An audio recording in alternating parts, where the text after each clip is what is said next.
भक्तों को पार लगाना होगा।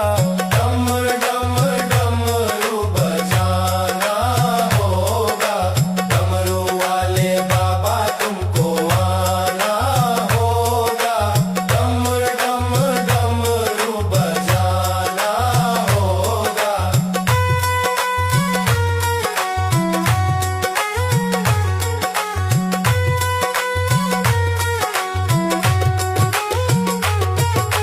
भांग धतूरा दूध बाबा तुम